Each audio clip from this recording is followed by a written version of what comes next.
a weary Hells Angels biker walked into a diner to grab a quick bite before heading back to his daughter, who was in critical condition after a 10-day ride. But in that diner, the locals mocked at him, insulted him, and even accused him of theft. They went as far as sabotaging his bike so he couldn't leave. Only the black diner owner stood up for him and served him with respect. Yet, her kindness made the entire town turn against her and vandalize her diner without mercy. What she didn't know was that kindness always gets repaid. Nearly 800 bikers were on their way. What they would do next would leave the whole town stunned. Before diving deeper into this story, I'd love to know where you're watching from, and don't forget to subscribe so I can keep sharing more special stories with you tomorrow. The rumble of motorcycles faded as Dylan Carter pulled into the gravel driveway. 10 days on the road, 10 long days, helping Marcus get back on his feet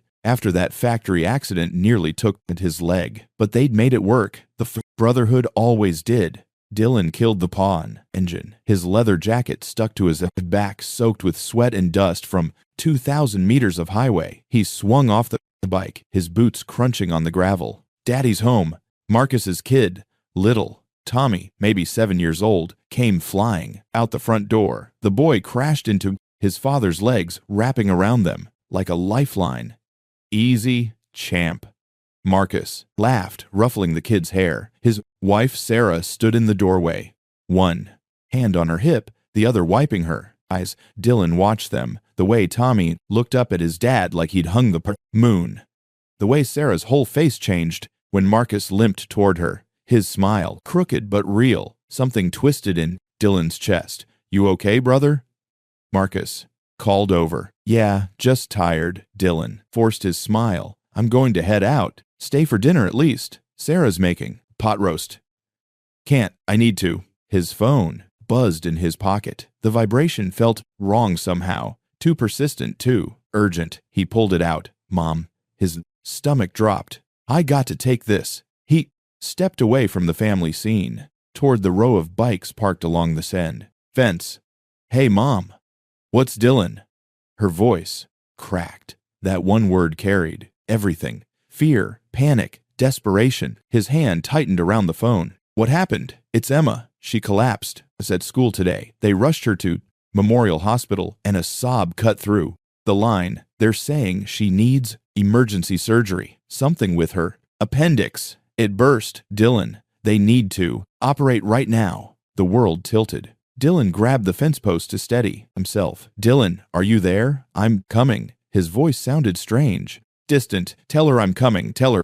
Just get here, please. She keeps asking for you." The line went dead. Dylan stared at the phone. His daughter, his little girl, the only thing left after Rachel died 3 years ago in that crash on Highway 9. Emma was all he had. The only reason he got up every morning, the only reason he stayed clean, stayed focused, and he wasn't there. "Dylan." Marcus limped over. "What's wrong?" "It's Emma. Hospital. Emergency." The words came out choppy. "Wrong. I got to go." "How far?" 200 meters. That's 4 hours minimum. "Brother, you've been riding for 10 days straight. You need rest.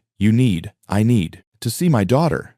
Dylan's voice cracked. He swallowed hard. "Sorry, I gotta go." Marcus gripped his shoulder. "Then ride safe. Call when you get there." Dylan nodded. Couldn't speak. He swung onto his bike, his hands shaking as he turned the key. The engine roared to life, the sound normally so comforting now, just noise in his ears. He kicked into gear and tore out of the driveway. The highway stretched ahead, gray and endless, under the late afternoon sun. Dylan twisted the throttle, pushing the speedometer higher. 70, 80, 90. His mind wouldn't stay quiet. "Daddy, you're my superhero." Emma's voice. That's what she'd said. Last time he saw her 2 weeks ago, before this run with the club, she'd drawn him another picture. Stick figures of him and his bike, her tiny hand holding his giant one. He'd stuck it on the fridge with a magnet shaped like a star. "When you coming back, Daddy?" "Soon, baby, real soon." But he hadn't come back soon. He'd stayed on the road, stayed with the brothers, because that's what you did. You showed up when someone needed you, And now Emma needed him, and he was 200 meters away. Dylan's jaw clenched. He reached into his jacket pocket, pulled out the photo he always carried. Emma, at 6 years old, gap-toothed dead. Smile, holding up a crayon drawing of a motorcycle. The photo was creased down, the middle from being folded and unfolded 1,000 times. The edges were soft, almost fuzzy from wear. He couldn't look at it while riding. Not at this speed. He fumbled with the tape in his pocket, always kept a roll in his jacket for quick repairs, and stuck the photo to his speedometer right in the center so he could see her face every time he looked down. "Hang on, baby. Girl," he muttered. "Daddy's coming." The sun dropped lower. Orange light spread across the horizon, turning the asphalt ahead into liquid gold. Dylan, he didn't slow down. His phone buzzed. Again, he glanced down at the screen, mounted to his handlebars. "Mom, they're prepping her for surgery. Where are you?" His thumb hovered over the screen. He couldn't type, not at 90 miles per hour. He pressed the voice button. "Tell her I'm on my way." 2 hours. The phone buzzed again, almost immediately. "Mom, she's scared. Dylan, she wants her daddy." The words hit him like a fist. Dylan's vision blurred. He blinked hard, wiped his eyes with the back of his gloved hand. Another memory surfaced. Emma, at 4 years old, crying because she'd scraped her knee. He'd picked her up, blown on the cut like it was magic there. All better. "You fixed it, Daddy. You can fix anything." But he couldn't fix Rachel. Couldn't bring her back. Couldn't take away the nights when Emma woke up crying for her. Mama couldn't fill that hole in their lives. No matter how hard he tried, he pushed the bike harder. The engine screamed. The highway blurred past. Small towns came and went. Just lights as in the growing darkness. Dylan's hands ached from gripping the handlebars. His back screamed from 10 days of riding. His eyes burned from wind and exhaustion. None of it mattered. He glanced at Emma's photo, taped to his speedometer. Even in the dim light from the dashboard, he could see her smile. That pure, innocent smile that said she believed in him completely, believed he could do anything, save anyone, be her superhero. "Don't let me down, Daddy." He imagined her saying, "You promised you'd always and be there. I'm trying, baby." He whispered into the wind, "I'm trying." The sky turned from orange to purple to black. Stars appeared overhead, cold and distant. Dylan rode through the darkness, chasing the white line down the center of the road, racing against time and fate and the terrible impossibility that he might be too late. His phone buzzed one more time. He didn't look at it. He just rode faster. But 3 hours later, his body had other plans. Dylan's stomach twisted, not from nerves, this time from hunger. The last thing he'd eaten was a gas station sandwich 12 hours ago. His hands trembled on the handlebars. Not good. He needed fuel or he'd pass out before. Reaching Emma, a diner appeared ahead, its neon sign flickering against the batter. Dark sky. Mama's kitchen. Small town. Population 3,000. According to the sign, he'd blown past a cricket. A mile back, Dylan slowed, pulled into the gravel parking lot. 6 cars, a pickup, truck, all local plates. He cut the slakes that Daz engine. Silence crashed over him. His ears rang from hours of wind and motor noise.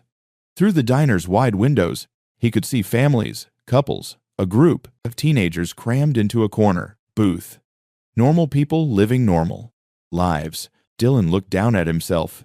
Leather vest with the Hells Angels patch, boots caked in road dust. 3 days of stubble on his jaw. He smelled like gasoline and sweat. He pulled out of his phone. Another message from Mom. "Mom, they're taking her in now. Surgery. Starting in 20 minutes. His chest tightened. 20 minutes.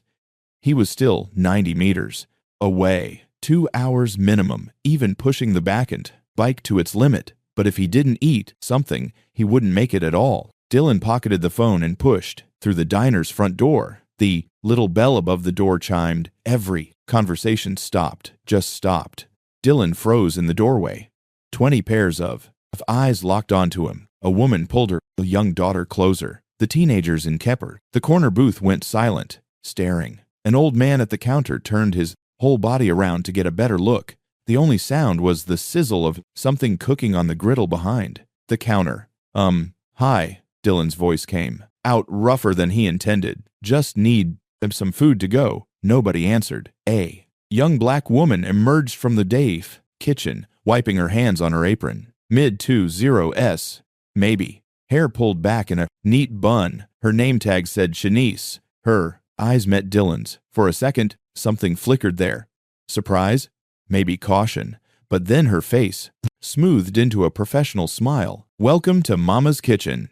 Her voice carried warmth that felt impossible, given the ice in the room. Take any seat you'd like. I don't need to sit, just something quick, a sandwich, whatever. I insist. Shanice gestured to an empty booth in the corner. You look like you've been on the road a while. Sit down. I'll get you taken care of. Dylan glanced around the diner again. The stairs hadn't let up. If anything, they'd gotten harder. Maybe I should. Just sit, please. Something in Shanice's tone made it clear this wasn't really a request. Dylan nodded and walked toward the corner booth. His boots thudded against the linoleum floor. Each step felt like it echoed. He slid into the booth, the vinyl cracking under his weight, tried to make himself smaller, somehow less noticeable. It didn't work. Shanice, a woman's voice sharp and loud. What are you doing? Shanice turned to face a middle-aged woman in a floral dress sitting 3 booths over. I'm serving a customer, Mrs. Patterson. Same. As always, that's not a customer. That's a Mrs. Patterson's lip curled. Look at him. He's one of those bikers. Hell's angels. So Shanice's smile never wavered, but Dylan heard steel underneath. So we don't want his kind. Here. The woman stood up, her husband grabbing at her arm. She shook him off. Tom, don't. Someone needs to say it. One of the teenagers laughed. Dude looks like he crawled out of a dumpster. His friends snickered. A father at the counter stood abruptly, pulling his 2 kids toward the door. Come on, we're leaving. But Dad, I didn't finish my... Now. The bell chimed as they left. Then, again, another family heading out. Dylan's hands clenched under the table. He should leave, should get back on his bike and find food somewhere else, anywhere else. But Emma's face flashed. In his mind, taped to his speedometer, smiling, trusting. He needed to eat, needed fuel for her. Shanice appeared at his table, notepad in hand. Don't mind them. What can I get you? Look, I don't want trouble, and you won't get any. Trouble? Not here. She tapped her pen against the pad. Now, hungry man like you probably needs a real meal. How about the meatloaf special? Comes with mashed potatoes, green beans, and cornbread. Dylan's stomach growled so loud he was sure half the diner heard it. That sounds good, but I need it fast. I'm trying to get to. I'll tell Miguel to rush it. Shanice scribbled on her pad. Coffee while you wait, please. She started to turn, then paused. My mama used to say something. Every person who walks through that door deserves respect until they prove otherwise. You proved otherwise yet? Dylan shook his close head. Then you're good with me. She headed toward the kitchen. Shanice, Mrs. Patterson's voice cracked like a whip. I'm serious. If you serve him, we're filing a complaint with the owner. Shanice stopped, turned slowly. I am the owner, Mrs. Patterson. This was my mama's place, and now it's mine, and I'll serve whoever I damn well please. The curse word landed like a bomb in the grodd. Quiet diner.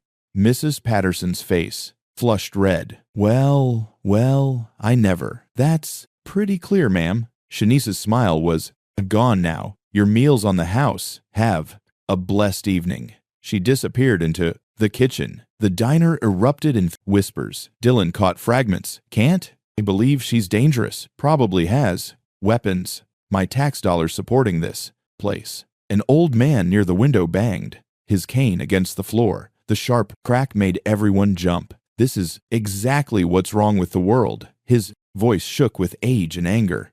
Used to be we had standards. Used to be we knew who belonged and who didn't. He pointed the cane at Dylan, and we sure as hell knew better than to let trash like that sit where decent folks eat. Dylan's jaw clenched, his hands curled into fists under the table. Don't react. Don't give them what they want. Emma, think about Emma. Shanice came back out carrying a coffee pot and a mug. She set the mug in front of Dylan, filled it with steady hands, cream and sugar. Black's fine. Food will be out in 10 minutes. Thank you. Dylan wrapped his hands around the tinned mug. The heat felt good. Grounding. You didn't have to do this. Yes, I did. Shanice met his eyes. Mama taught me right from wrong. This? She gestured around the diner. This is wrong. You, sitting here peacefully wanting a meal. That's not. One of the teenagers stood up his chair, scraping loud against the back floor. This is I'm not eating. In the same place as some Hell's Angels. Scumbag. His friends followed him out, laughing and shoving each other. The bell chimed again and again. Within 5 minutes, half the diner had cleared out. The families, the teenagers, even Mrs.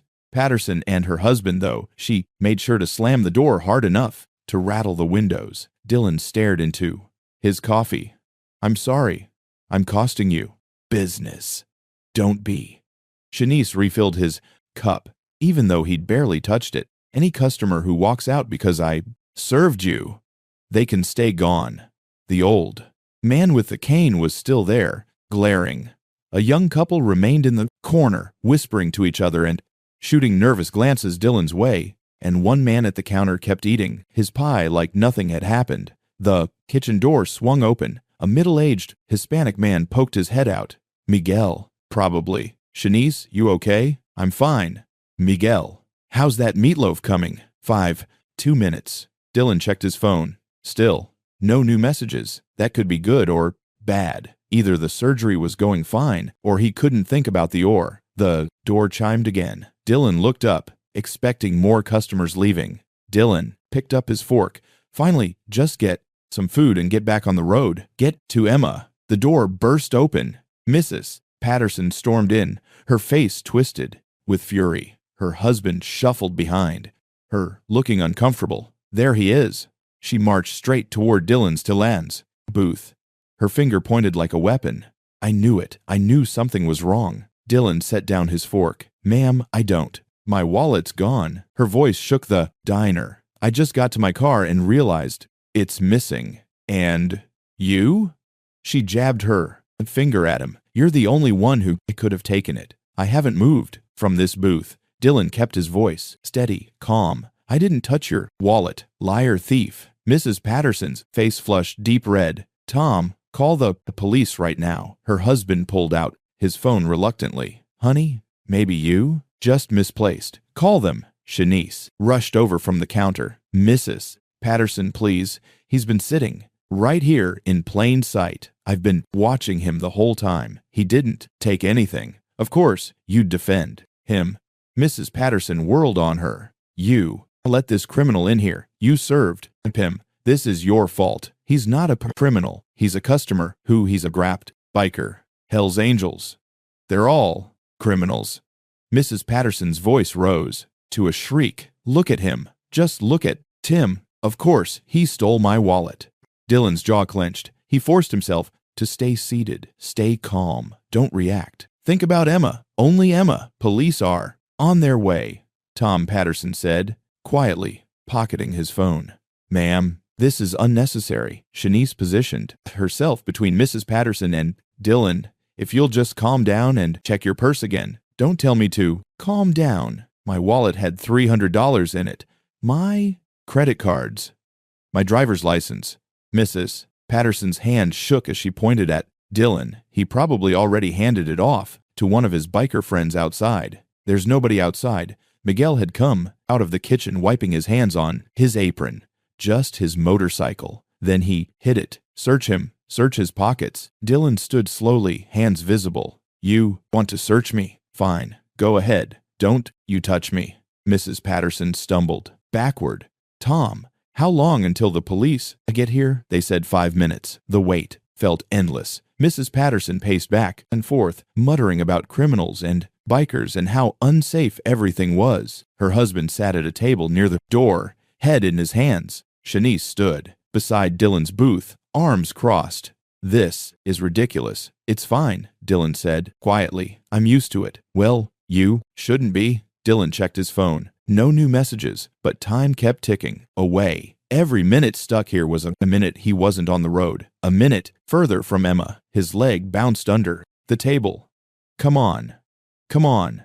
6 minutes. Later, the door opened. 2 police officers walked in. One older, maybe 50, with a thick mustache and a gut hanging over his belt. The younger one was lean, sharp-featured with cold blue eyes that scanned the diner and locked on to Dylan. Immediately, someone called about a theft. The older officer's voice was tired, like he dealt with this kind of thing 1,000 times. Yes, him, Mrs. Patterson rushed forward, pointing at Dylan. He stole my wallet. I left here 15 minutes ago, got to my car, and realized it was gone. He's the only one who could have taken it. The younger officer's hand moved to rest on his belt, near his weapon. His eyes stayed fixed on Dylan, on the leather vest, the Hells Angels, the patch. Dylan saw the officer's jaw tighten. Sir, can you step away from the 2020 booth, please? The younger officer's voice was clipped, professional, but cold. I didn't take anything.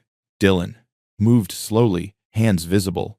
I've been sitting here the whole time. Just step away from the booth, Dylan complied. The older officer moved closer, his eyes sweeping over Dylan's appearance. The leather, the boots, the 3 days of stubble. Ma'am, when did you last see your wallet? The older officer turned to Mrs. Patterson. I had it when I paid for my meal. I remember putting it back in my purse. And you've checked your purse thoroughly. Of course, I checked my purse. It's not there. The officer turned back to Dylan. Sir, I'm going to need you to empty your pockets. Place everything on the table. Dylan reached into his pocket, slowly, pulled out his wallet, keys, phone, the roll of tape, some change, a crumpled receipt. He spread it all on the table. Emma's face smiled up from his phone's lock screen.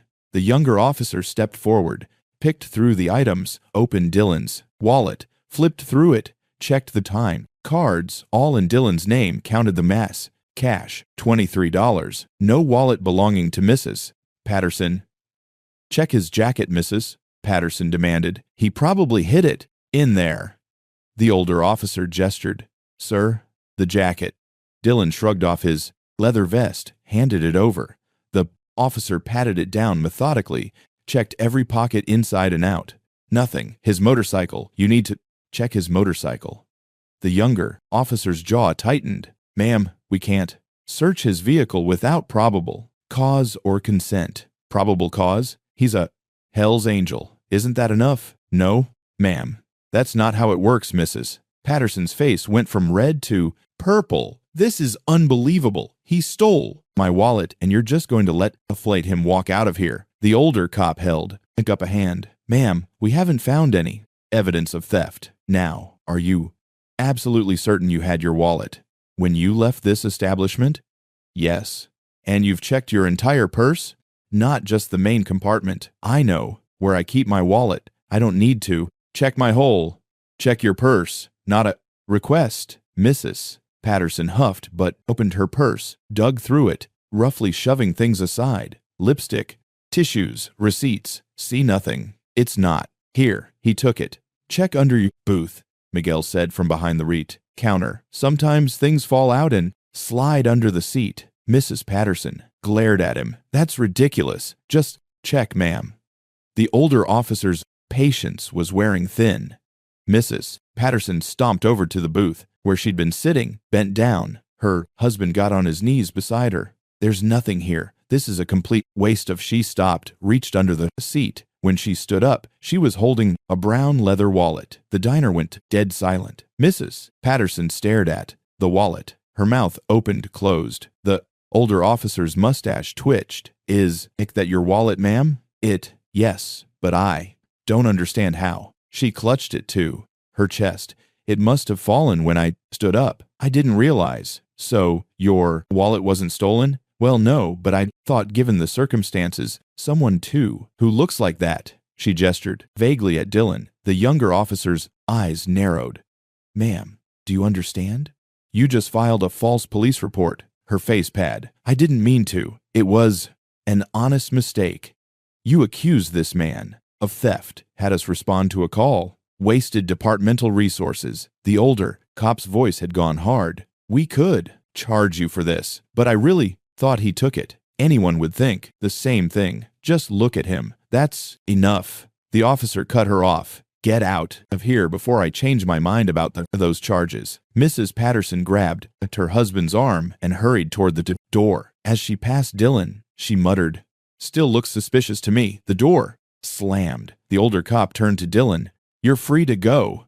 Sorry for the inconvenience." Dylan nodded, unable to speak. His hands shook as he gathered his belongings from the table. The younger officer was already heading out. The older one paused at the door. "And, sir, drive safe. Whatever you're rushing to get there in one piece." Then they were gone. The diner was silent, except for the hum of the refrigerator. Dylan sat down hard in the booth. His whole body trembled.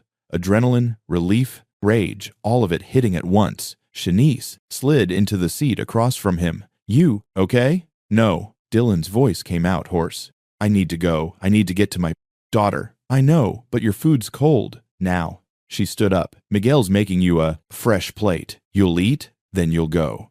"I don't have time." "You'll make time. I can't ride if you pass out from hunger." Her voice was gentle, but firm.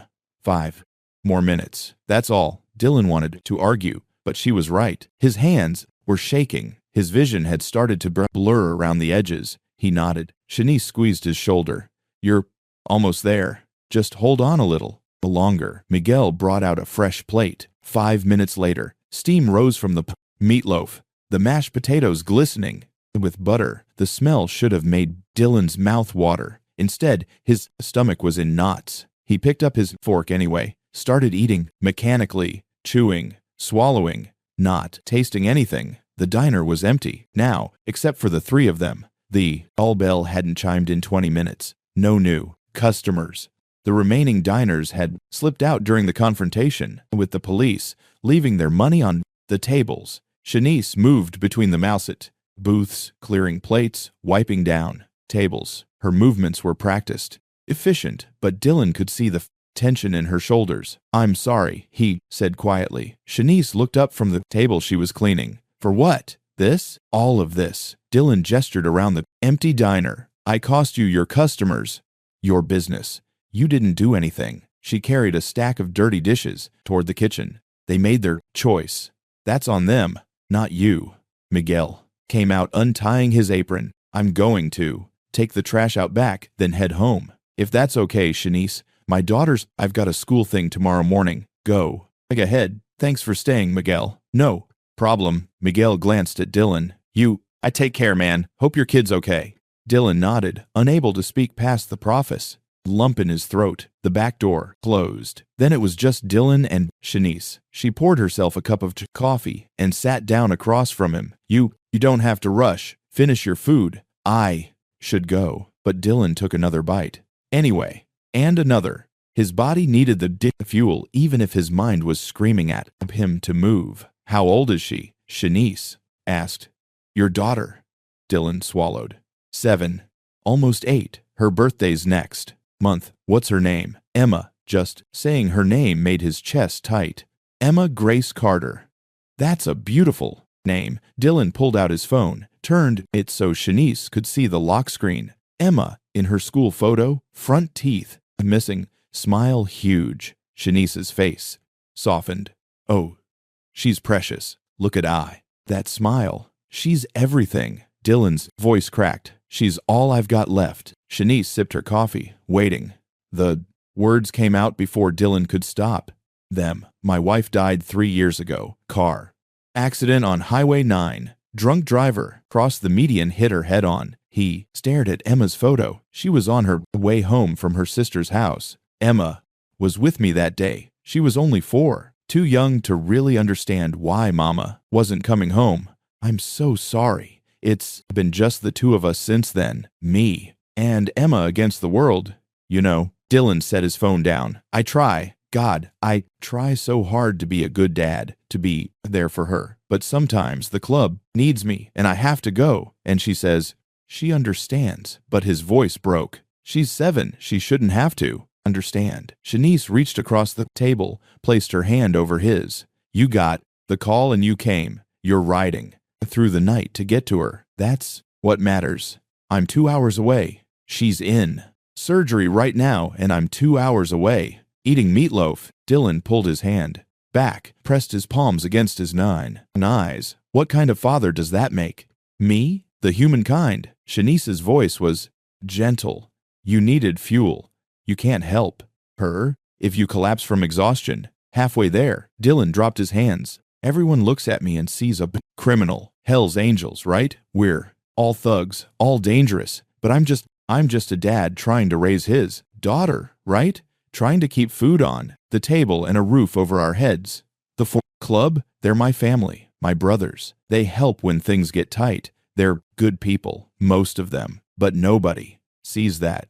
They just see the patch and they've already decided who I am. I see you. Shanice leaned forward. And you. I know what I see. A father who's scared. Out of his mind for his little girl. A man who's been on the road for 10 days. Straight and won't stop until he gets to that hospital. That's not a criminal. That's a good man. Dylan's eyes burned. He blinked hard. You don't know me. I know enough. Shanice stood up, headed behind the counter. She came back with a small paper bag. Here, what's this? Dessert. 2 slices of my mama's pecan pie. One for you, one for Emma when she's feeling better. Shanice smiled. Kids love sweet things after hospital. Food. Dylan took the bag. His hands shook. I can't. You've already done so much. I haven't done anything special. Just treated you like a human being. That shouldn't be special. But she trailed off.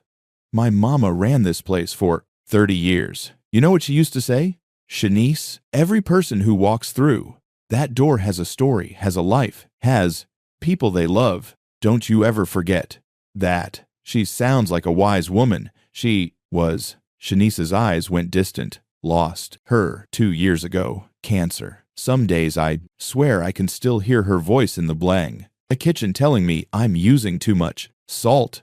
She laughed softly. This place is all I have left of her.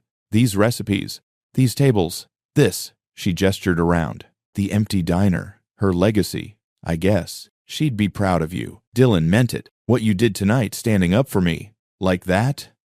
That took guts. Shanice shrugged. Just did what was right. Mama taught me that too. Dylan finished the last bite of his meatloaf, drained his coffee, checked his phone. Still no messages. The surgery had been going for over an hour now. He stood up, pulled out his wallet. Don't even think about it. Shanice waved him off. Meals on the tech.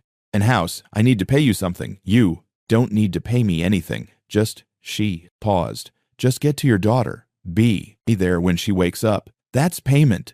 Enough. Dylan's throat tightened. Thank you for everything. For the food. For defending me. For treating me like a person. You are a person. A good one. Shanice walked him to the door. And, Dylan, when Emma's better when she's out of that hospital, you bring her back. Here.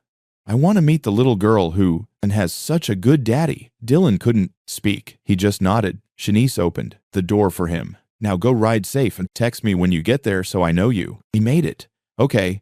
My number's on the receipt in that bag. Dylan walked across the diner parking lot toward his bike. The cool night air felt good after the carnival. Attention inside. He pulled out his keys, ready to get back on the road. Then he saw it. The rear tire flat, completely deflated. What the hell? Dylan crouched down. Even in the dim parking lot light, he could see the problem. The valve stem had been deliberately loosened, and there, a deep scratch along the engine casing that hadn't been there before. Someone had messed with his bike. He popped open the engine cover. His stomach sank. Spark plug wires pulled. Loose. Oil cap missing. Sand or dirt dumped into the oil reservoir. This was sabotage. Deliberate. Malicious. Someone from the diner had come out here while he was inside, while he was dealing with Mrs. Patterson and the police, while Shanice was defending him. They destroyed his bike. Dylan's hands shook, not from fear, from rage. Pure burning rage. But rage wouldn't fix the bike. Rage wouldn't get him to Emma. He checked his phone. 10:43 p.m. The surgery had been going for over an hour. He still had 90 meters to cover, and his bike was dead. Dylan stood up, took a deep breath. Think. Don't panic. Think. He He needed a mechanic now. He walked back into the diner. Shanice was wiping down the last table, humming softly to herself. She looked up. Forget something. My bike. Someone sabotaged it. Dylan's voice came out flat, controlled. I need a mechanic. Is there anyone nearby who's still open? Shanice's face fell. Oh no, are you serious? Dead serious. Tires flat. Engines compromised. I need help. She grabbed her phone, scrolled through. Contacts. Try Benson's Auto Repair. 3 blocks down on Main Street. Can't. I'll miss it. Big red sign. Bill Benson owns it. He sometimes works late. She showed him the address. Tell him I sent you. Thank you. Dylan went back outside. The bike was too damaged to ride. Even if I could fix the tire, he'd have to push it. He grabbed the handlebars and started walking. 700 pounds of dead weight. His shoulders screamed immediately, but he pushed. 3 blocks down Main Street. The town was quiet. A few cars passed. None stopped. Some slowed down to look at him. A biker in a Hell's Angels vest pushing a broken motorcycle down the street at night. He could imagine what they were thinking. Benson's Auto Repair appeared on the capstan. Right. Big red sign, just like Shanice said. 2 garage bays, lights on in one of them. Thank God. Dylan pushed the bike up the driveway. A man in coveralls was working under the hood of a pickup truck. 50, some graying hair, thick forearms. Excuse me, Dylan called out. Are you Bill Benson? The man straightened up, turned around. His eyes went immediately to Dylan's vest to the hatch. His expression changed, hardened. We're closed. Please, I just need someone sabotaged my bike. My daughter's in the hospital. Emergency surgery. I need to get to her. I said we're closed. Bill wiped his hands on a rag, not looking at Dylan anymore. Shanice Road sent me from Mama's kitchen. She said, I don't care who sent you. Bill's voice went cold. I don't work on bikes for Hell's Angels. Not during business hours. Definitely not after hours. I'll pay you whatever you want. Double, triple. It's not about money. Bill walked toward a workbench, putting distance between them. It's about principle. I don't do business with criminals. I'm not a criminal. I'm just a father trying to get to his daughter. You wear that patch. You're all the same to me. Bill picked up a wrench, turned it over in his hands. Not quite a breast threat, but close. Now get your bike off my property before I call the police. Dylan's jaw clenched. Please, just get out. Dylan stood there for a moment, wanting to argue, wanting to scream, wanting to make this man understand. But he'd heard that tone before, that finality. He grabbed his bike and pushed back onto the street. His phone buzzed. He pulled it out with shaking hands. Mom's surgery going longer than expected. She's fighting. Where are you? Dylan typed back with his thumb. Bike. Problems. Coming as fast as I can. He pulled up the map on his phone. Found another repair shop. Jackson's garage. 4 blocks away. Dylan pushed. His arms burned. His back ached. Sweat dripped into his eyes despite the cool night. Jackson's garage was smaller, single, bay, older building. A man was pulling down the garage door when Dylan arrived.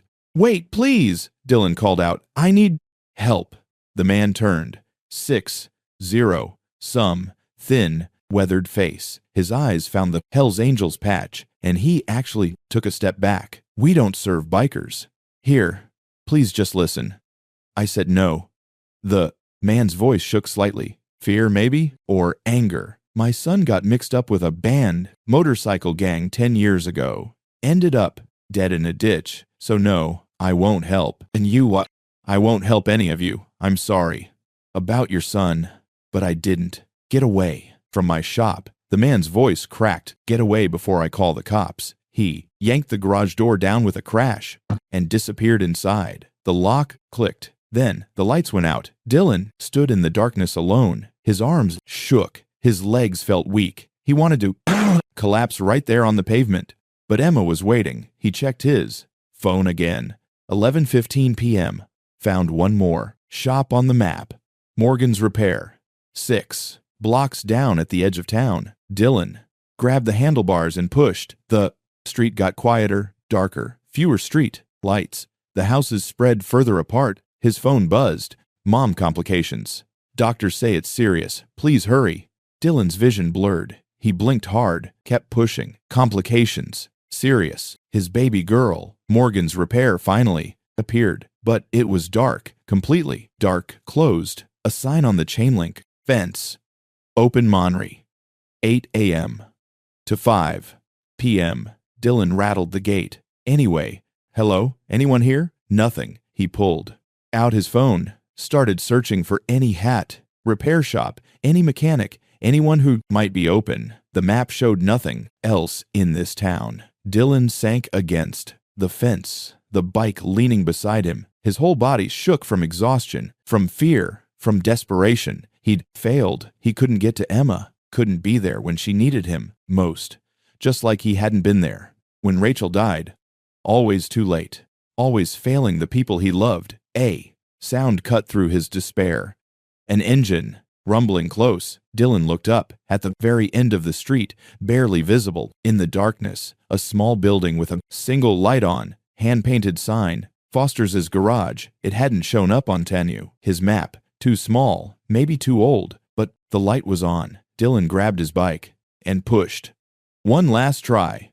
One last chance. The building was tiny, more of a shed than a garage.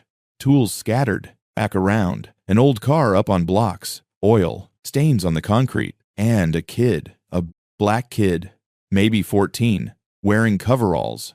Too big for him. He was bent over a lawnmower engine, humming to himself. Dylan pushed the bike into the pool of light. The kid looked up. For a moment, they just stared at each other. Dylan in his Hell's Angels vest, exhausted and desperate. The kid with a wrench in his hand, surprise on his face. Then the kid smiled. Man, your bike looks rough. What happened? Dylan's voice cracked. Someone sabotaged it. I need help. I need to get to my daughter. The kid stood up, wiped his hands on his coveralls. Let me take a look. Just like that, no hesitation, no judgment, no fear. Dylan felt something break inside his chest. Relief, hope, gratitude. You're not.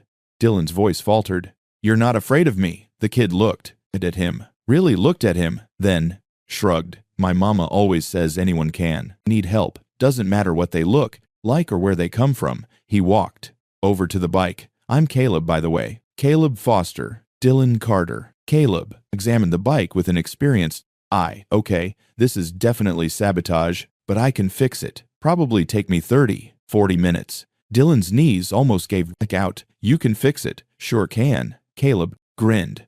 Bikes are easier than cars. Anyway, now let's get her into the garage before I lose my light. And just like that, in the darkest moment with a sabotaged bike and a dying daughter 90 miles away, Dylan Carter found an angel, a 4-year-old kid named Caleb Foster, who saw a man who needed help and decided to help him. Caleb pushed the bike into the small garage with surprising strength for his size. Dylan followed, still half expecting this to be some kind of trick, some cruel joke. The universe was playing on him. But Caleb just grabbed a rolling stool and positioned himself next to the bike, already examining the damage. So someone really did a number on this. Huh? Caleb whistled low. Loosened your valve stem, messed with your spark plugs, dumped something in your oil. That's personal? Man, what'd you do to make someone that mad? I walked into a diner. Dylan's voice came out bitter. That's all. Just wanted some food. Caleb looked up at him, really looked at him. His eyes moved from the Hell's Angels patch to Dylan's face, reading something there. Yeah, I get that. Caleb turned back to the bike. People see what they want to accept. See, don't matter what's true. Dylan watched as the kid's hands moved over the engine with confidence, checking connections, testing components, like he'd been doing this his whole life. How old are you? Dylan asked. 14. 15. Next month. Caleb pulled out a rag, started wiping oil off the engine parts. Been working on engines since I was 8. My dad taught me before he passed. I'm sorry. It's okay. Was 6 years ago. Caleb's hands never stopped moving. Mama works 2 jobs now. I run the garage. After school weekends, helps pay the bills. Dylan felt something twist in his chest. This kid, 14 years old, running a placing business, helping his mother, and still finding it in himself to help a stranger. Everyone else had turned away. "You're not scared of me?" Dylan asked quietly. "Because of the patch." Caleb paused, looked up with a slight smile. "Should I be? Most people think so. Most people are stupid." Caleb went back to work. "My mama says you judge people by what they do, not how they look. So far, all you've done is ask for help getting to your daughter. That don't sound scary to me." Dylan had to look away. His eyes burned. "So, what's wrong with your daughter?" Caleb asked, his voice casual, as he worked. "If you don't mind me asking." "Emergency surgery. Her appendix burst. She's only 7. Caleb's hand stilled for a moment. "Man, that's rough. My cousin had that last year. Scary stuff. But he came through fine. Doctors, I know what they're doing." "I hope so." Dylan's voice cracked. "I really hope so. How far you got to go?" 90 meters. Caleb whistled again. "And you've been pushing this bike. How far already?" "I don't know. 2 miles, man." Caleb shook his head, but he was smiling. "You must really love your little girl. She's everything." Dylan pulled out his phone, showed Caleb the lock screen. Emma's gap. To smile. Caleb looked at the photo and his whole face softened. "She's cute. Looks like a fighter." "She is. Then she'll make it." Caleb said it with such certainty, such simple faith that Dylan almost believed him. "Now, let me fix your bike so you can get to her." Dylan watched as Caleb worked. The kid's movements were quick but precise. He talked while he worked, a steady stream of commentary that was somehow comforting. "Okay, so first we got to clean out all this crap they dumped in your oil. That's going to take a few minutes. Good news is they didn't actually damage the engine, just contaminated it. Amateurs." Caleb grinned. "If they really knew what they were doing, they would have scored the set cylinder walls. That would have been expensive." "How do you know all this?" "YouTube, mostly in trial and error. Lots of error at first." Caleb laughed. "Blew up a lawnmower engine when I was 10. Mama was so mad, but I learned your mama raised a good kid. She raised a smart one. Jury's still out on good." But Caleb was smiling. Dylan's phone buzzed. He grabbed it immediately. "Mom, out of surgery. Doctor wants to talk to you." "Call me." Dylan's hands shook so badly he almost dropped the phone. He hit the call button. His mother answered on the pry. First ring. "Dylan, I'm here. What did the doctor say?" "Is she? She made it through surgery." "But Dylan, it was close. The infection spread more than they thought. They had to remove part of her intestine. She's in ICU now. Still critical." Dylan's legs gave out. He sat down hard on the concrete floor. "But she's alive." His voice barely worked. "She's alive. She's fighting." "But Dylan, you need to get here. She keeps asking for you. Even sedated, she keeps saying, 'Daddy.' The nurses say it might help if you're here when she wakes up." "I'm coming. My bike broke down, but I found someone to fix it. I'll be there. Tell her I'm coming. Hurry." The line went dead. Dylan sat there on the cold concrete phone in his shaking hands. She was alive. Emma was alive, but critical. Still critical. "Hey man, you okay?" Caleb's voice cut through the fog. Dylan looked up. The kid was watching him with concern. "She made it through surgery, but she's in ICU. Critical condition. Then we better get you moving." Caleb turned back to the bike with renewed focus. "Good news is I'm almost done with the oil. Just need to reconnect your spark plugs, fix your tire, and you're golden." Dylan watched as Caleb's hands flew over the engine, reconnecting wires, tightening connections. The kid moved like he'd done this 1,000 times. "The tire is going to be tricky," Caleb muttered. "I don't have a replacement that'll fit this bike, but I can patch it good enough to get you 90 miles. Won't be pretty, but it'll hold. That's all I need." Caleb grabbed a tire repair kit from a shelf, started working on the flat tire with the same confidence he'd shown with the engine. "So," Caleb said as he worked, "you got any other kids or just your daughter?" "Just Emma, her mother. My wife died 3 years ago." "Man, I'm sorry." Caleb's hands kept moving. "That's tough, raising a kid alone." "It is, but she's worth it. Every hard day, every struggle, she's worth all of it. She's lucky to have you." Caleb looked up briefly. Not every dad would ride through the night, push a broken bike 2 miles just to get to his kid. Any father would. Nah. Caleb's voice went quiet. Some fathers wouldn't. Trust me. Dylan heard something in those words, something painful, but before he could ask, Caleb brightened up again. "Okay." Moment of truth. Caleb stood up, grabbed an air compressor. "Let's see if this patch holds." The tire inflated slowly. Caleb watched it carefully, checking for leaks. Looking good. Looking good. He grinned. "Okay, she's holding. Now, let's test this engine." Caleb swung onto the bike. His feet barely touched the ground, and turned the key. The engine coughed. Once, twice, then roared to life. The sound was beautiful. The most beautiful sound Dylan had heard all night. Caleb revved it a few times, listening carefully. Sounds good. Sounds real good. He killed the engine and hopped. Off. "You're all set, man. She'll get you. 90 miles. No problem." Dylan stood up. His whole body felt weak with relief. "How much do I owe you?" "Nothing." "What? You don't owe me nothing." Caleb wiped his hands on his coveralls. "Just get to your daughter. That's payment enough, kid. Why can't you spend almost an hour fixing my bike? Let me pay you something. You can pay me by making it to that hospital in time." Caleb's voice was firm. "By being there when your little girl wakes up. By giving her a hug for me, okay?" Dylan's throat closed. He couldn't speak. "Besides," Caleb added with a grin, "you look like you're having a bad enough night already. I'm not going to make it worse by charging you." Dylan pulled out his wallet anyway, took out all the cash. He had $23 and held it out. "It's not much, but keep it."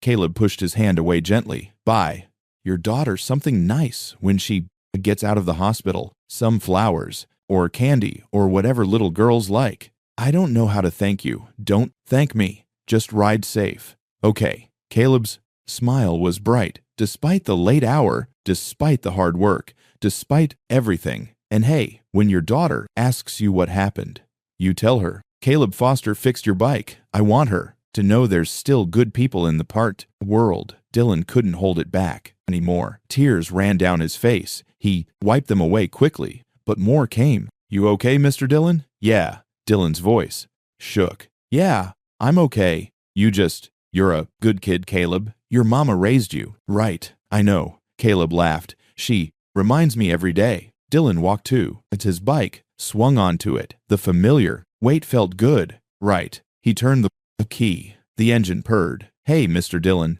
Caleb called out. Dylan looked back. "Your bike's hungry, man. Stop and get gas. In about 50 miles. Okay, tank's reading. Kind of low. I will. And Mr. Dylan, your daughter's going to be fine. I can feel it." Dylan nodded, not trusting himself to speak. He kicked the bike into gear and pulled out of the small garage. As he turned onto the street, he looked back once. Caleb stood in the doorway, waving, a skinny 4-year-old kid in coveralls too big for him, standing in a rundown garage at midnight, smiling like he'd just won the lottery. Dylan raised his hand in a wave. Then he twisted the throttle and roared into the night. 85 miles to go. The speedometer climbed. 70, 8090. Emma's photo was still taped to the dashboard. "Daddy's coming, baby." "Oh, girl," Dylan whispered. "Daddy's almost there." And for the first time all night, he believed it. He was going to make it. The highway stretched ahead like a dark river. Dylan pushed the bike harder than he'd ever pushed it. The speedometer needle climbed past 90, past 100.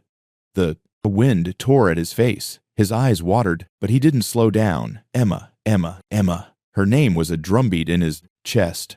A prayer, a promise. The miles blurred together. Small towns appeared and vanished in flashes of street lights, gas stations, strip malls, empty parking lots. All of it meaningless. All of it just obstacles between him and his daughter. Dylan's phone was mounted to the handlebars. The GPS showing the route, 80 meters, 7570. His mother hadn't texted again. He didn't know if that was good or bad. The bike handled perfectly. Caleb had done good work, better than good. The engine ran smooth. The patched tire held steady even at high speed. That kid, that amazing kid. Dylan's eyes burned. From the wind, he told himself. Just from the wind. The highway cut through farmland, dark fields on either side. The moon hung low and full, casting silver light across everything. In different circumstances, it might have been beautiful, but Dylan barely saw it. He saw Emma's face instead, her gap to smile, the way she called him Daddy with that little lisp she still had, the way she climbed into his lap when she was scared, buried her face in his chest, trusted him completely to make everything okay. You're my superhero, Daddy. But he hadn't been there. Hadn't been there when she had collapsed at school. Hadn't been there when the ambulance came. Hadn't been there when they rushed her into surgery. He was always too late. Always too far away. Dylan's hands tightened on the handlebars. Not this time. Not tonight. He'd make it this time. 60 miles. 55. A car appeared ahead, doing maybe 60 inches the right lane. Dylan blew past it like it was standing still. The driver honked. Dylan didn't care. His phone buzzed. He glanced down at the screen. Mom, where are you? Dylan couldn't text back. Not at this speed. He'd have to pull over. And pulling over meant losing time. Losing seconds, maybe minutes. And Emma might not have minutes. He pushed the bike harder. 105110. The engine screamed. The whole bike vibrated. But it held together. Caleb's repairs held. Thank God for that kid. 50 miles, 45. Dylan's back HD from hunching over the handlebars. His hands were numb from gripping so tight. His eyes felt like sandpaper from the wind and exhaustion, and tears he wouldn't let fall. None of it mattered. Emma mattered. Only Emma. The highway sign started showing the Rotter Way, the city name. Memorial Hospital, 38 miles, then 32 miles, then 25. So close. He was so close. Dylan's phone buzzed again and again. Multiple messages coming in rapid succession. He didn't look, couldn't look. Had to focus on the road. On getting there. 20 meters. 15. The highway widened. More cars appeared. Late night traffic. Dylan weaved between them, using every gap, every opening. A truck honked as he shot past. Someone yelled something out their window. Dylan didn't hear it. Didn't care. 10 miles. The city. The lights appeared on the horizon, aglow against the dark sky. Civilization. Help. The hospital. Emma. Dylan's heart hammered in his chest. His breath came. Fast and shallow. Almost there. Almost there. 5 miles. The highway became an expressway. Exit signs flashed past. Dylan followed the GPS directions like a lifeline. Exit 23. B. Merge right. Follow. Signs for Memorial Hospital. 3 miles. The Rabate. The bike's engine had been screaming for 50 mi straight. Dylan could smell the heat coming off it, could feel the strain in every part of the machine. Just a little further. Just hold together a little longer. 2 miles. Hospital district. The buildings got bigger, cleaner. Medical centers, parking garages, and there the blue H sign pointing the way. 1 mile. Dylan took the exit too fast. The bike leaned hard into the turn. The patch tire held barely. Memorial Hospital appeared ahead. A massive white building, 10 stories tall, lit up like a beacon. Emergency entrance on the right. Main entrance straight ahead. Dylan aimed for the main entrance. Pulled into the parking lot going way too fast. Cars. These were parked in neat rows. A few people walking between the building and their ever-two vehicles. He didn't slow down enough. He didn't care about proper parking. He saw the entrance, saw the doors, saw the lights spilling out onto the pavement. Dylan aimed for the closest parking spot, a motorcycle space, right near the entrance, and hit the brakes hard, too hard. The back tire skidded. The bike slew sideways. For a second, Dylan thought he'd lose it, thought he'd dumped the bike right there in the parking lot after coming all this way. But the tires caught. The bike stopped inches from a parked car. Dylan killed the engine. Silence crashed over him. His ears rang. He swung off the bike. His legs almost gave out. He'd been riding for hours. His whole body was stiff, cramped, screaming. He didn't care. Dylan ran toward the entrance. His boots thudded against the pavement. The automatic doors slid open. The hospital lobby was bright, too bright. Fluorescent lights that hurt his eyes after hours in the day. Dark. A reception desk straight ahead. Elevators to the right. A waiting area to the left with uncomfortable-looking chairs. Dylan ran to the reception desk. A young woman in scrubs looked up, startled by his sudden appearance. "Emma Carter," Dylan gasped. "My daughter, Emma Carter. She just had emergency surgery. Where is she?" The woman's eyes widened. She took in his appearance. Leather vest, Hell's Angels patch, wild eyes, 3 days of stubble. Her hand moved toward something under the desk. A panic button, maybe. "Sir, I need you to calm down." "I am calm." Dylan wasn't calm. He was anything but calm. "My daughter, Emma Grace Carter, 7 years old, appendix, surgery." "Where is she?" The woman typed something quickly. "Let me check. What's the last name again?" "Carter. C-A-R-T-E-R. Emma Grace Carter." More typing. The woman's face changed slightly. Less fear, more sympathy. "She's in ICU, 4th floor." "But sir, visiting hours are." Dylan was already running toward the elevators. "Sir, you need to sign in." "Sir," he didn't stop, couldn't stop. Hit the elevator button 5 times, 6 times 7.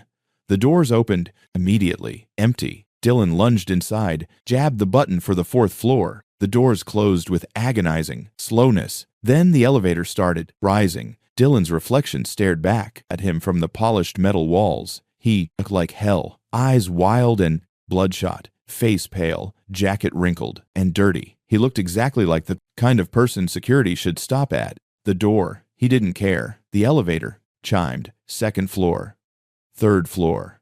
Dylan bounced on his feet. Come on. 4th floor, the doors opened. ICU, ward, quiet, dimly lit. A nurse's station. Directly ahead, rooms lining both sides of a long corridor, the smell of antiseptic and industrial cleaner. Dylan stepped out. A nurse at the station looked up. Older woman, 50, some with kind eyes that went hard when she saw him. "Excuse me, you can't be up here. This is ICU. Family only, and visiting hours are." "I'm family." "Dylan Carter, my daughter." "Emma Carter. Where is she?" The nurse's expression changed. Recognition, maybe. Relief. "Mr. Carter, your mother said you were coming. We didn't know when." She stood up. "Follow me." Dylan followed down. The corridor past rooms with partially closed doors, machines beeping, soft voices, the sound of someone crying quietly. The nurse stopped at room 412. She turned to face Dylan. "Your daughter came through surgery, but it was complicated. The infection spread further than anticipated. She lost a portion of her lower intestine. She's stable now, but still critical. We have her sedated to help with the pain and give her body time to heal." Dylan's hands shook. "But she's alive. She's alive, and she's a fighter, Mr. Carter." The doctors are cautiously optimistic. The nurse's voice softened. "Your mother's in there with her. She's waiting for you." Dylan nodded. Couldn't speak. The nurse pushed open the door. The room was small. One bed in the center surrounded by machines, monitors, showing heart rate, blood pressure, oxygen levels, an IV stand with multiple bags hanging, soft beeping filling the wrist space, and in the bed, so small, she almost disappeared in the white sheets, was Emma. Dylan's breath caught in his throat. She looked so tiny, so fragile. Tubes and wires connected to her small body. Her face was pale, too pale, dark circles under her eyes. Her hair spread across the pillow, but her chest rose and fell, steady, regular. She was breathing. His mother sat in a chair beside the bed, holding Emma's hand. She looked up when Dylan entered. Her face crumpled. "Dylan," her voice broke. Dylan crossed the room in 3 strides, dropped to his knees beside the bed, reached for Emma's other hand. So small, in his so fragile and pressed it to his face. "I'm here, baby girl," he whispered. "Daddy's here. I'm so sorry. I'm so sorry it took so long." Tears poured down his face now. He didn't try to stop them. His mother put her hand on his shoulder. "She kept asking for you, even under sedation. The nurses said she kept saying, 'Daddy,' over and over like she knew you were coming. I came as fast as I could. The bike broke down. People I wouldn't help, but I found someone. And Dylan's voice broke. I tried so hard to get here. You made it. That's what matters." His mother squeezed his shoulder. "You made it." Dylan pressed his forehead to Emma's hand. Just breathed. Just felt her alive and warm and real. The door opened quietly. A doctor stepped in. Young guy, early 30s, wearing scrubs and a white coat. He looked tired but alert. "Mr. Carter." Dylan looked up, still holding Emma's hand.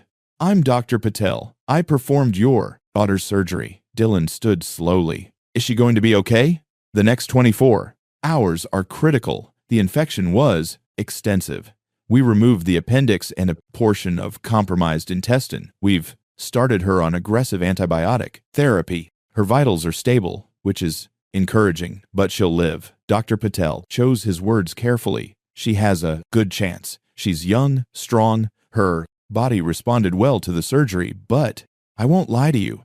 It was touch and go in there. Another hour, maybe 2, and we might have lost her." Dylan's legs went weak. His mother grabbed his arm, steadied him. "But you didn't lose her," Dylan said. "No, we didn't."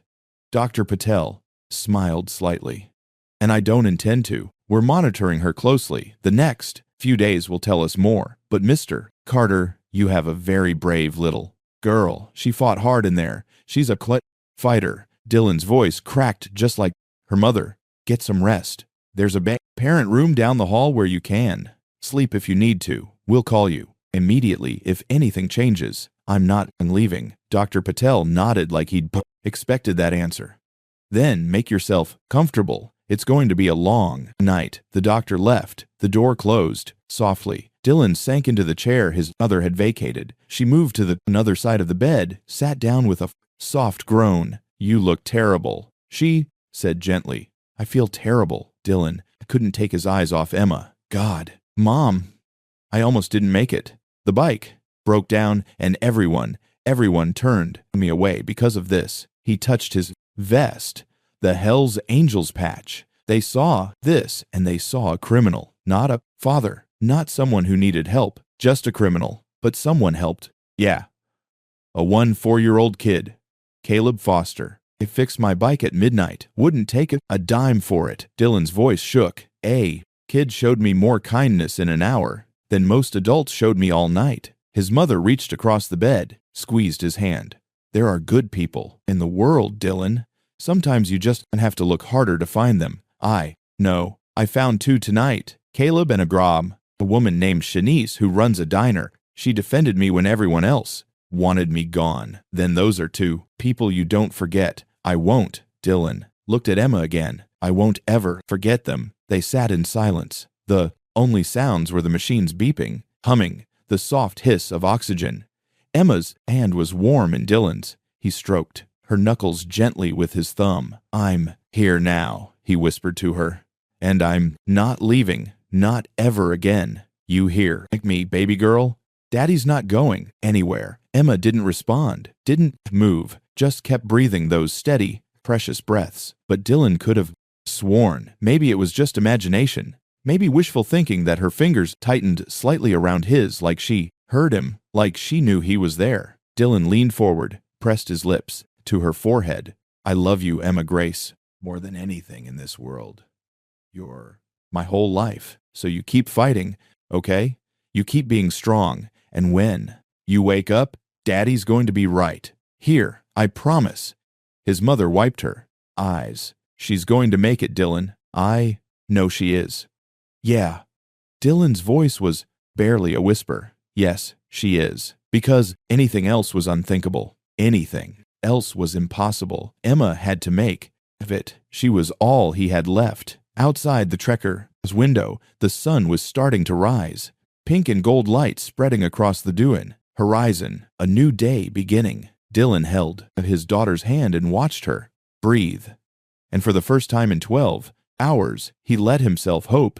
3 days later, Emma opened her eyes. Dylan had barely left her side. He'd slept in the chair beside her bed, eaten hospital cafeteria food that tasted like cardboard, and watched every rise and fall of her chest like his life depended on it.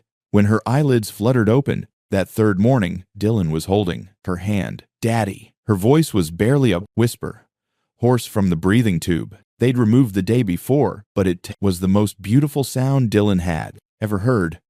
"I'm here, baby girl." Dylan leaned forward, careful not to jostle any of the tubes and wires. "Daddy's right here. You came." A weak smile crossed her pale face. "I knew you would." "Of course, I came. Nothing could stop me." Dylan's voice cracked. "How are you?" "And feeling tired. My tummy hurts." "I know, sweetheart, but you're getting better. The doctors say you're doing really good." Emma's eyes started to close again. "Don't leave, Daddy. I won't. I promise I'm staying right here." She fell back asleep with her hand in his. Dr. Patel came by an hour later, checked Emma's vitals, examined her incision. He smiled, the first real smile Dylan had seen from him. "She's turned a corner. The infection's responding to treatment. Her vitals are strong, barring any thick complications. She should make a full recovery." Dylan's knees went weak with relief. His mother, sitting in the old corner, burst into tears. "Thank you," Dylan managed. "Thank you so much. Thank your daughter. She's tougher than most adults I treat." Dr. Patel made some notes on his tablet. "We'll probably move her out of ICU tomorrow into a regular room. She'll need to stay with us another week or so, but the worst is over." After the doctor left, Dylan sat back down, watched Emma sleep, let himself breathe for what felt like the first time in days. She was going to be okay. His little girl was going to be okay. That afternoon, when Emma was awake again and his mother was sitting with her, Dylan finally stepped out of the room. He needed to stretch his legs, needed fresh air, needed to see the sun. He took the elevator down to the lobby, walked outside into the parking lot. His bike was still there, parked crookedly, near the entrance. 3 days of sitting in the same spot. He'd need to move it soon before security had it towed, but that could wait. Dylan pulled out his Press-A-T per 209 phone. Dozens of missed calls, texts from the club checking on him. He'd update them later. First, he had promises to keep. He found Shanice's number in his wallet. The receipt, she'd written it on, still folded carefully. He dialed. She answered on the third ring. "Mama's Kitchen. This is Shanice." "Shanice?" "It's Dylan. Dylan Carter from the other night." A pause. Then her voice brightened. "Dylan, oh my goodness, how's your daughter? Did you make it in time?" "I did, barely. She's going to be okay. Surgery was rough, but she's recovering. Thank God. I've been praying for her, for both of you. Thank you. And thank you for everything you did. The food, defending me. The recommendation for the repair shop, even though that didn't work out." "What do you mean it didn't work out?" Dylan explained. "The sabotaged bike, the 3 shops that turned him away, finding Caleb at the end of the store road." Shanice made angry sounds on the other end. "That's terrible. I'm so sorry. I should have known Bill Benson wouldn't help. He's always been." She stopped herself. "Well, it doesn't matter. Now, you found help. That's what counts. I wanted to thank you properly, and I want to bring Emma by when she's better. She'd love your diner, and I promised to buy her some of that pecan pie." Shanice's voice went quiet. "Dylan, that's sweet, but what's wrong?" A long pause. "Maybe it's better if you don't come back here. Not for a while, anyway." Dylan's stomach dropped. Did something happen? "It's not. Look, it's complicated. Just maybe give it some time." "Okay, Shanice, tell me what happened." Another pause, then a sigh. "People found out I served you, that I defended you against Mrs. Patterson, and they're not happy about it. What do you can? I mean, not happy? I mean, business has habit. Dropped off. Way off. People are staying away, and some folks have been her voice, wavered. They've been saying things, doing things." Dylan's hands clenched around the phone. "What kind of things?" "It's not important. I'll handle it." "Shanice." "Dylan." Really? It's fine. Tell me what they did. She was quiet for a long moment. When she spoke again, her voice was small, tired. Someone spray painted the front of my building, called me a traitor, said I support criminals. Miguel found it when he came in for the morning shift yesterday. Dylan closed his eyes. God, I'm so sorry. It's not your fault. It is my fault. This happened because of me. This happened because people are small-minded and cruel. That's not on you. Have you called the police? And say what? That someone spray-painted my building because I served a customer they didn't. Like, they'll say it's just kids. Vandalism. They won't do anything. Dylan leaned against his bike. His chest felt tight. I'll come back. I'll help you. Clean it up. No. Shanice's voice was firm. Dylan, you stay with your daughter. That's where you need to be. I can handle some spray paint, but your daughter needs you. That's what matters. Promise me you'll stay there with her. Dylan wanted to argue, wanted to get on his bike right now and ride back to that town. Wanted to make this right. But Emma was upstairs, still weak, still recovering, still needing her father. Okay, he said finally. But Shanice, I'm going to make this right somehow. You already did. You got to your daughter. That's all I wanted. She paused. Now go back inside. Be with Emma. And when she's better, you send me a picture of her eating that pecan pie. At home. Okay, that'll be thanks enough. You're too good. You know that. My mama raised me right. He could hear the smile in her voice. Now go. And Dylan, don't you dare feel guilty about this. You hear me? I hear you. But he did feel guilty. As he hung up and headed back inside, the guilt sat heavy in his chest. Shanice had shown him kindness, and it had cost her business, her reputation. Maybe more. Dylan stopped at the hospital gift shop, bought a notepad and pen, sat in the lobby, and wrote down Shanice's address from the receipt. He'd make this right. He didn't know how yet, but he would. The next day, Emma was moved to a regular room, bigger, brighter, with a window that looked out over the city. His mother went home to rest. Dylan stayed, helped Emma with her first real meal, soup and crackers that she picked at half-heartedly. Daddy! Emma's voice was stronger now, more like herself. Yeah, baby, why are you sad? Dylan looked up. I'm not sad. I'm happy. You're getting better. But you have your sad face. Emma watched him with those big eyes, too perceptive for 7 years. Old. Like when you miss mommy. Dylan's throat tightened. I guess I'm just tired, sweetheart. Is it because of me? Because I got sick. No, baby. Never. You didn't do anything wrong. Dylan moved to sit on the edge of her bed. I'm just thinking about some people who helped me. Some very good people. What people? Dylan told her. About Shanice at the diner. About Caleb fixing the bike. About how kind they'd been when everyone else had turned him away. Emma listened, her small face serious. They sound nice. They are nice. The best. Can we go thank them when I'm better? Maybe, but some people are mad at them right now because they helped me. Emma frowned. That's not fair. No, it's not fair. We should do something to help them back. Dylan smiled despite the heaviness in his chest. You're right, we should. What can we do? I don't know yet, but I'll think of something. Emma reached for his hand. You always figure things out, Daddy. You're my superhero, remember? Dylan had to look away so she wouldn't see his eyes fill with tears. 2 days later, Dylan finally left the hospital for more than just a quick walk. Emma was doing so much better. Sitting up, eating, coloring in the books his mother had brought. The nurses said she was a model patient. His mother was with her. Dylan trusted her completely, but he still felt guilty as he walked out to the parking lot. He had to do this. He rode all back to that small town, 90 miles that felt longer this time, heavier. He found Mama's kitchen first, pulled up in front of the building, and his heart sank. The front wall was covered in graffiti, black spray paint, words like traitor and biker lover, and worse, much worse, slurs Dylan didn't want to read. The windows were intact, but dirty.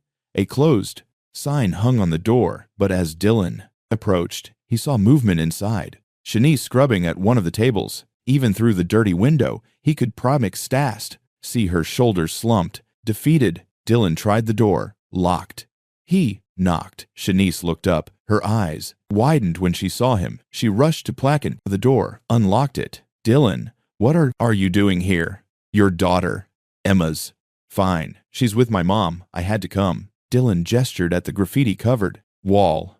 Shanice, I'm so sorry. I told you not to come back. But there was no anger in her voice, just exhaustion. Is the diner closed temporarily until I can get this cleaned up? And until she stopped. Until what? Until people forget or forgive, whichever comes first. She managed a weak smile. Turns out, defending a Hell's Angel is bad for business in a small town. How bad? I had 3 customers yesterday, 3 in the whole day. And 2 of them left when they saw the graffiti, said they didn't want to support someone who harbors criminals. Dylan's fists clenched. You didn't harbor anyone. You served me a meal. In their eyes, it's the same thing. Let me help you clean this up. Dylan, please. I need to do something. I can't let you suffer for helping me. Shanice looked at him for a long moment, then nodded. Okay, but just the cleaning. Then you go back to your daughter. They spent 2 hours scrubbing. Dylan found paint remover at a hardware store down the street. The owner gave him a suspicious look, but sold him the supplies. The graffiti was stubborn. Some of it came off. Some of it just smeared. They'd need professional help to really fix it. When they finally stopped exhausted, the wall looked better. Not good, but better. Thank you, Shanice said quietly. You didn't have to do this. Yes, I did. They sat on the curb out front drinking water from bottles Shanice brought out. I'm going to make this right, Dylan said. I don't know how yet, but I will. You can't fix small-town prejudice, Dylan. Trust me. Maybe not, but I can try. After leaving Shanice, Dylan rode to the edge of town, found Foster's garage. The small building looked worse than he remembered, or maybe he just hadn't seen it clearly in the dark that night. But now, in daylight, he could see the damage. The front window was shattered, glass scattered across the concrete. Tools that had been outside were knocked over, scattered. Someone had kicked over the oil drum in the corner, leaving a black stain spreading across the ground. The hand-painted sign, Foster's Garage, had been defaced. Someone had spray painted over it, the same kind of hateful words as on Shanice's wall. The garage door was closed, padlocked. Dylan got off his bike, walked closer, called out, Caleb, you here? No answer. He tried again. Caleb, it's Dylan, the guy. With the bike, the front door of the small house next to the garage opened. The woman stepped out. 40 seconds, maybe. Black. Woman with tired eyes and a guarded expression. She wore scrubs, probably between shifts, at whatever hospital or the clinic she worked at. He's not here. Her voice was cold. Are you Caleb's mom? Who's asking? My name's Dylan Carter. Your son helped me a few nights ago, fixed my bike so I could get to my daughter. The woman's expression softened slightly. Caleb told me about all you. What happened here? She looked at the broken window, the graffiti, the scattered tools. Some boys from town that came by 2 nights ago said we had no business helping criminals. Said bikers. And their sympathizers weren't welcome here. Her voice shook with barely controlled anger. They broke our window, destroyed equipment we can't afford to replace, spray painted our sign.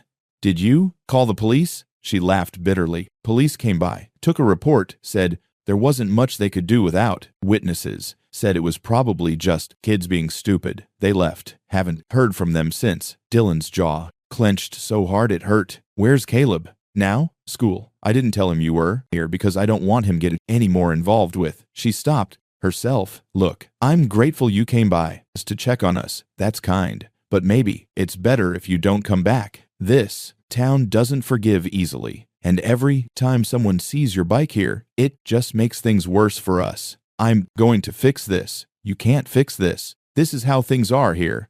How they've always been. She wrapped her arms around herself. Now, I need to get to work, and you need to go back to your daughter. Caleb said she was in the hospital. She's recovering. She's going to be Okay, then go be with her. That's where you belong. She turned to go back inside, then paused. And, Mr. Carter, don't feel guilty about this. Caleb doesn't regret helping you. Neither do I.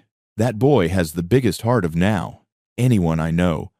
I'm proud he helped someone in need. I just wish the world was kinder to people who do the right thing. She went inside. The door closed. Dylan stood there staring at the broken window, the graffiti, the scattered tools.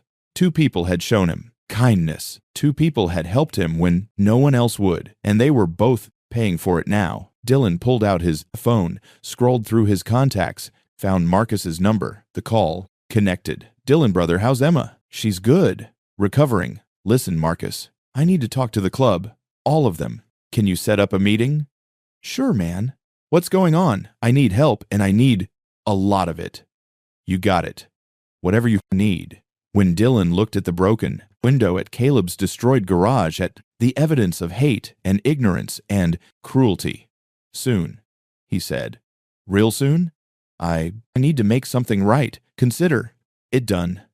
Dylan hung up, took one more look at Foster's garage. Then he got on his bike and headed back to the hospital, back to Emma. But a plan was forming in his mind, a way to repay the kindness, a way to show that small town that they'd made a mistake, that they'd hurt the wrong people, and that the Hells Angels took care of their own, even if their own was a young woman running a diner and a 4-year-old kid who fixed bikes in the dark. 2 weeks later, Emma came home. Dylan carried her up the steps to their small apartment, even though the doctor said she could walk. She wrapped her arms around his neck and buried her face in his shoulder.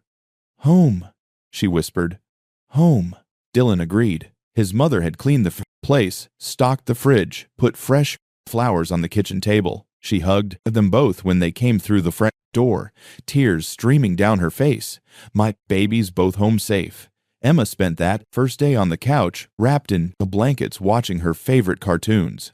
Dylan sat beside her, just watching her, still hardly believing she was okay, that he hadn't lost her. That night, after Emma was asleep in her bed and his mother had gone home, Dylan made the call. Marcus, it's time. Say when and where. Brother, this Saturday. That small town I told you about. The one where they helped me. We'll be there. How many you want?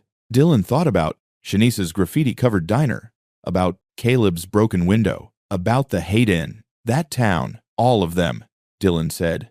Everyone who can ride. I want to make a statement. You got it. The word spread through the club like wildfire. Dylan Carter needed his brothers. And when his brother called you, answered. By Friday, last night, bikers were rolling in from 3 states, meeting at the clubhouse 50 miles from the small town. The parking lot filled with motorcycles. The air filled with the rumble of engines and the smell of exhaust and leather. Dylan stood on the clubhouse steps and looked out at his brothers, 200 men and women, in leather vests, Hells Angels patches on their backs. Some he'd known for years, some he'd never met, but they'd all come for him. Marcus climbed up beside him. That's not even half. More coming in the morning. How many total? Last count, 800, maybe more. Dylan's breath caught.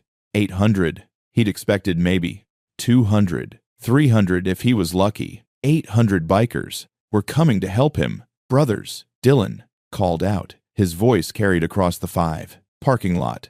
Sisters, thank you for coming. Thank you for answering the DAC call. The crowd quieted. Most of you don't know what happened. My daughter got sick. I rode through the night to get to her. My bike broke down in a small town. Everyone turned me away. Everyone except 2 people. Dylan's voice got stronger.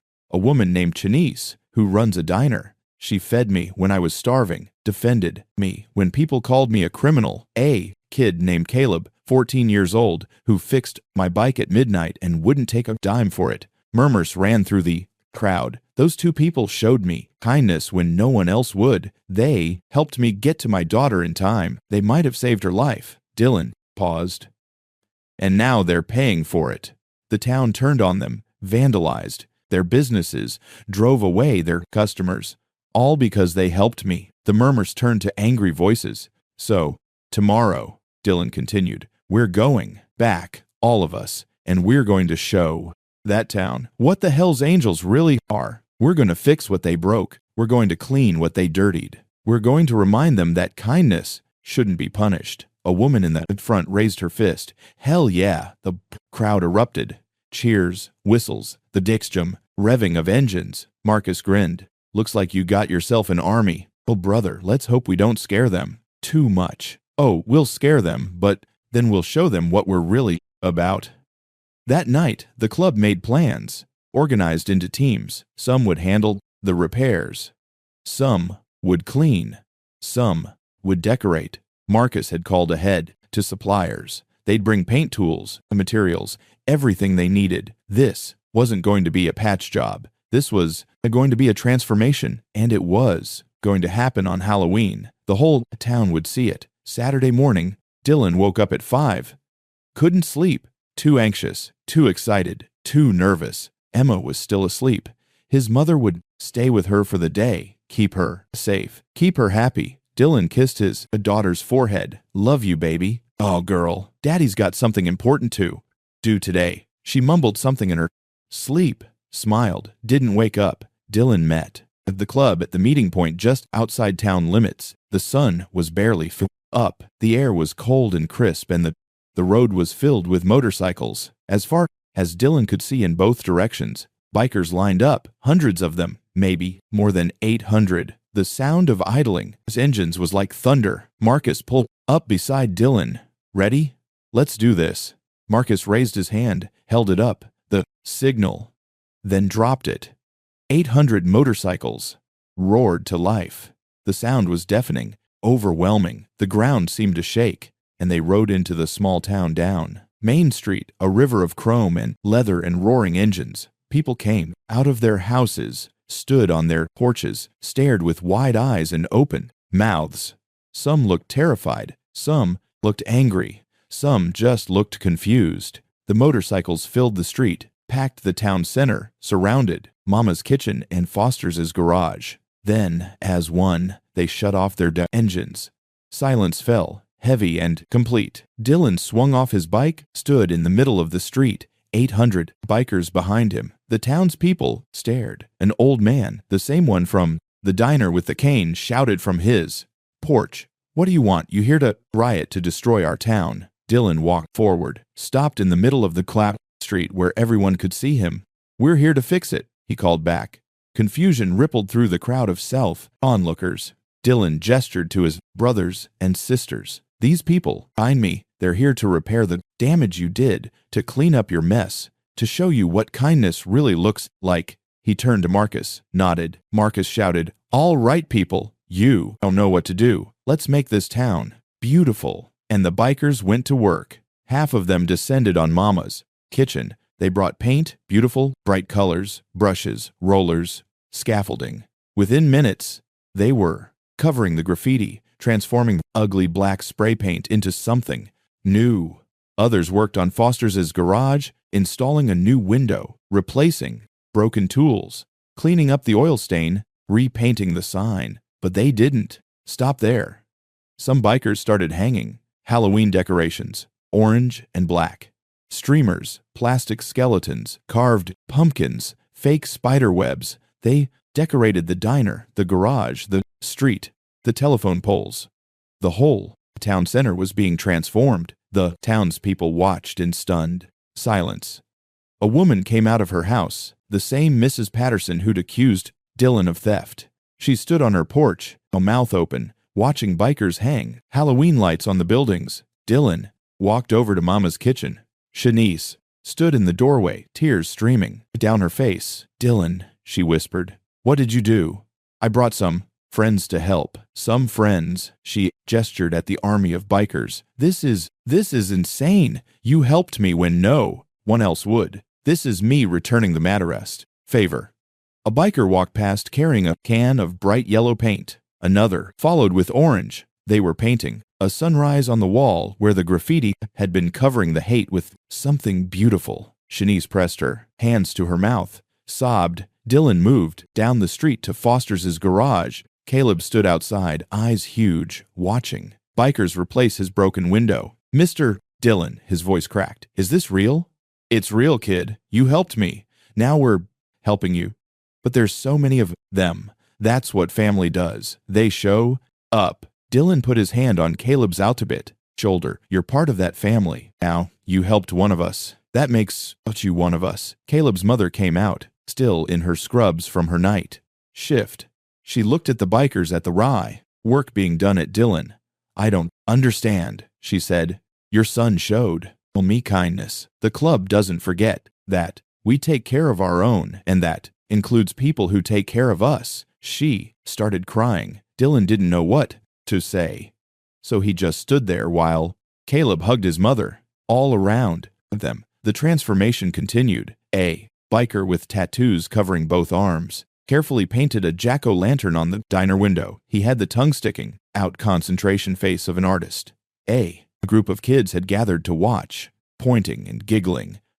Another biker, a woman with bright purple hair, was stringing lights across the street. She called down to the kids, "Hey, you guys, want to help?" The kids looked at their parents. The parents looked nervous, but nodded. Soon, kids were running around with decorations, laughing, helping the bikers decorate their town. An elderly woman approached Dillon carefully. I don't understand what's happening. We're fixing what got broken, ma'am, making things right. But why, after how we treated you? Dillon looked at her. Really? Looked at her. She seemed genuinely confused. Because that's what good people do, he said simply. They help, even when it's hard, even when others don't deserve it. The woman's eyes filled with tears.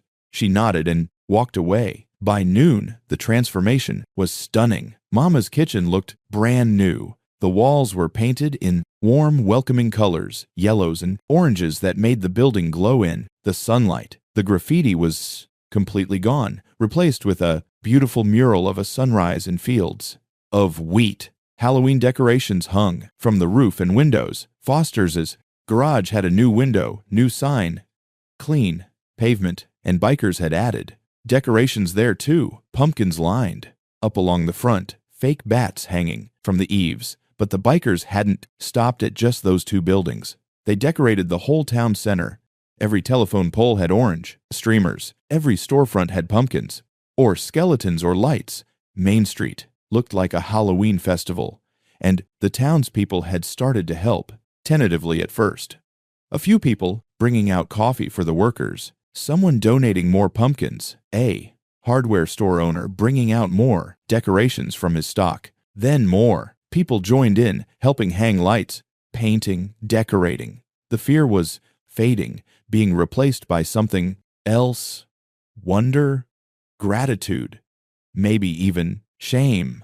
By 3:00 inches the afternoon, the work was done. Dillon stood in the middle of Main Street and looked at what they'd created. It was beautiful. The whole town glowed with Halloween spirit. Shanice came out of her diner carrying a 40s tray. On it were slices of pecan pie, dozens of them. I don't have enough to feed everyone, she called out. But he wanted to give you something to say. Thank you. The bikers cheered, formed a 10 line. Each took a small slice of pie, thanked Shanice, and found a place to carting. Sit. Dillon watched his brothers and sisters sitting on curbs, leaning against buildings, eating pie, and laughing. Watched the townspeople, mingling with them, talking, slowly. Realizing these dangerous criminals were just people, Caleb walked up with his mother. Mr. Dillon, can I ask you something? Anything, kid.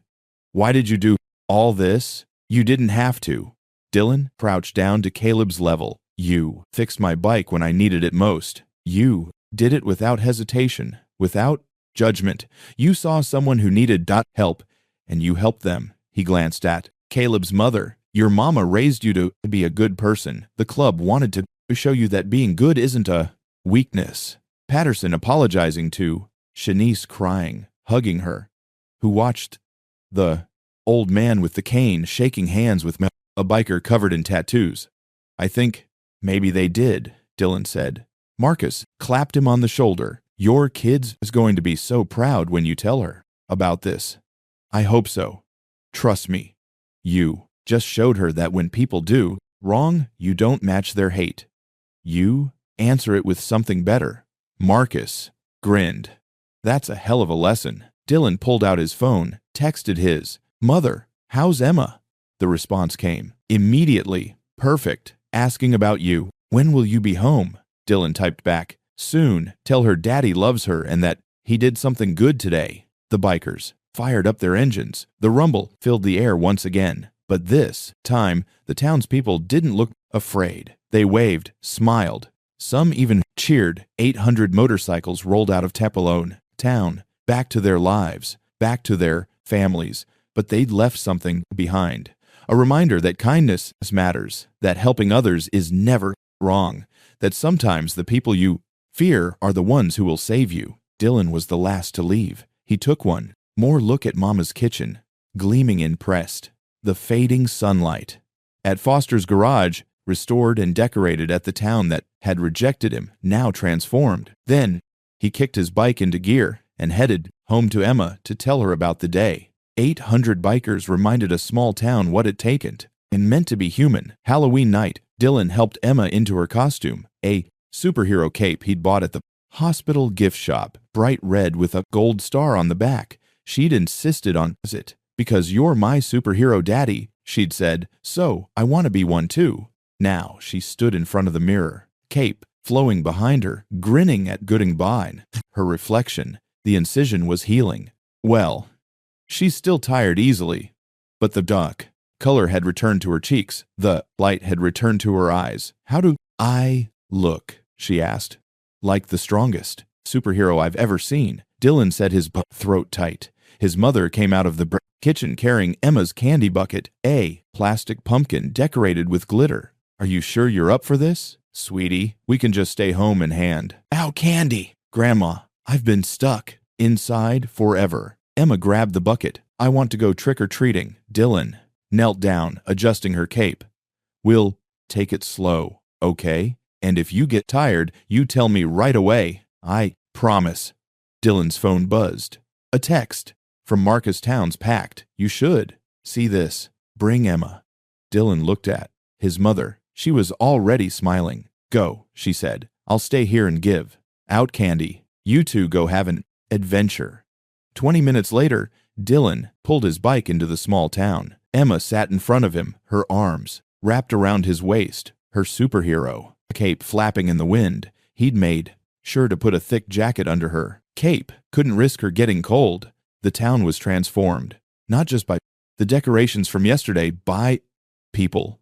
Main Street was packed. Families everywhere. Kids in costumes running from house to house. Parents chatting on sidewalks. Music playing from speakers someone had set up. The whole town had turned into a Halloween festival. And in the middle of it all were bikers. Not 800 this time, maybe 100. They'd come back for the celebration. Some were handing out candy from their motorcycles. Some were helping kids with their costumes. Some were just standing around talking to towns, people like old friends. Dylan parked his bike near Mama's kitchen. The diner glowed with warm light. Through the windows, he could see it was packed with customers. Shanice stood outside, greeting people as they came and went. When she saw Dylan, her whole face lit up.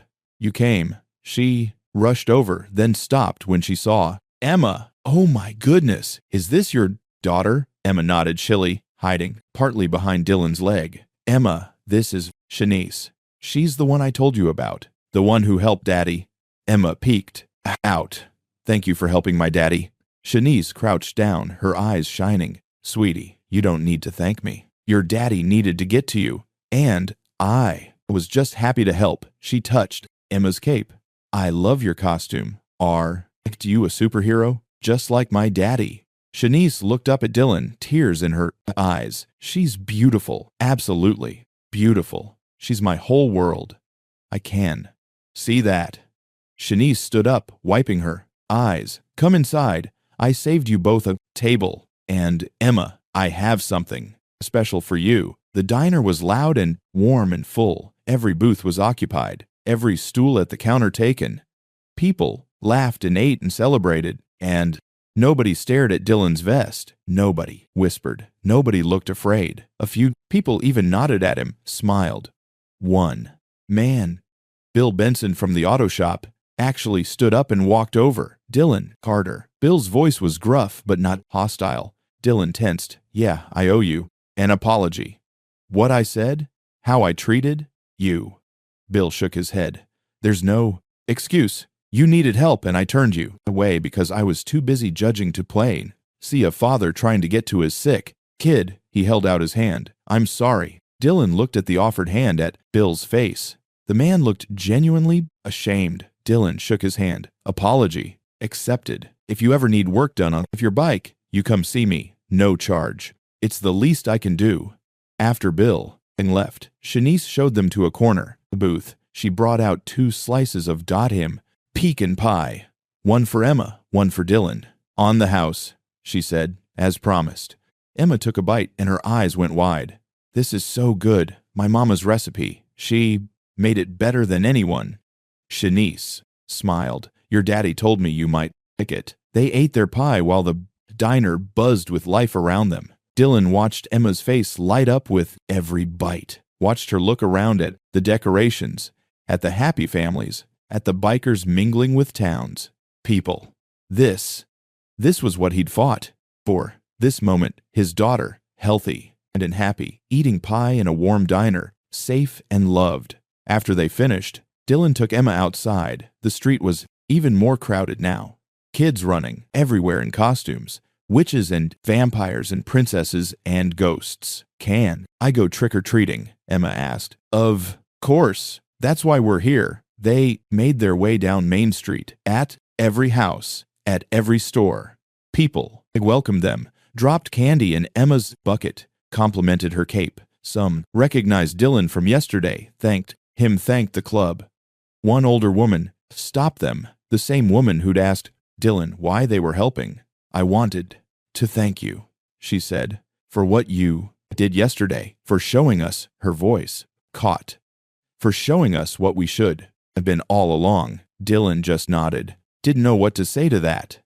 They found Foster's garage. Caleb was outside with his mother handing out candy to trick-or-treaters. When he saw Dylan and Emma, he whooped, Mr. Dylan, you came back. Told you I would.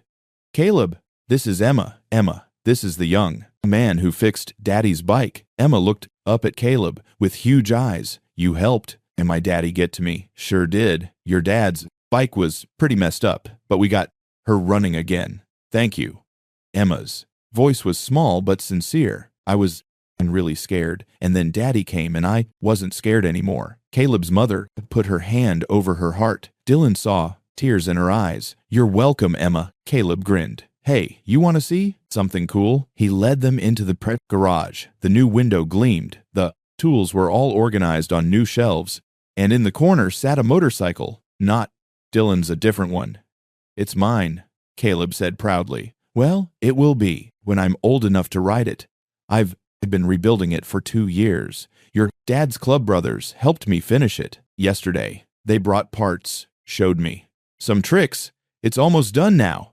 Dylan looked at the bike. It was beautiful. Classic lines, clean work. You did this yourself, most of it. Dad taught me the basics before he died. I've been learning the rest as I go. Caleb ran his hand over the seat. When I get my license, this will be my ride. You're going to be a hell of a mechanic, kid. I already am, Caleb grinned, but I'm going to be even better. They stayed for a while. Caleb showing Emma the bike, explaining how engines worked. Emma listened, fascinated, asking questions. Caleb answered each one patiently. Dylan stood with Caleb's mother. Thank you, she said quietly, for what you did, for what your club did. Before yesterday, we were thinking about leaving, moving, somewhere else, somewhere we wouldn't be punished for helping people. She watched her son with Emma. But now, I think we might stay. The town's changed. Or maybe we just reminded them who they used to be. You raised a good kid. I raised a kind kid.